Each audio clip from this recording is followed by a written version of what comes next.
নিম্নলিখিত ক্রমটিতে অনুপস্থিত বর্ণমালাটি নির্ণয় করুন বলে চারটে দিয়ে দিয়েছে, মাঝখানে জিজ্ঞাসা চিহ্ন, এটাই কি হবে সেটা। আচ্ছা, এরকম টাইপের যখনই রিজনিং দেখতে পাবো তখনই প্রথমে এবিসিডি একটা খাতার উপরে লিখে নেব। তাহলে আমি প্রথমে এবিসিডি লিখে নিই।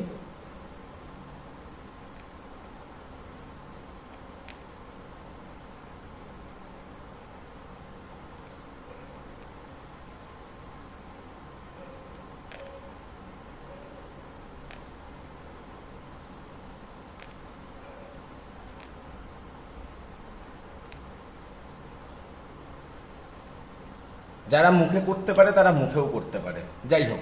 তাহলে প্রথমে কি বলেছে, এ আর জেড, লাস্ট দুটো সংখ্যা নিয়ে নিয়েছে, ভালো কথা, এ জেড লিখি।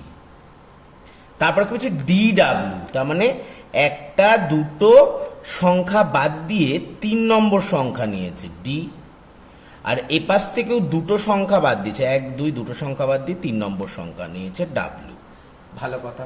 তারপরটা কি বলছে, তারপরটাও দেখছি এখানে দুটো সংখ্যার পর ডি হয়েছে, এখানেও দুটো সংখ্যার পর জি নিচ্ছে, তার মানে এখানেও দুটো সংখ্যা পর নিশ্চয়ই নেওয়ার কথা টি, তাই নিয়েছে।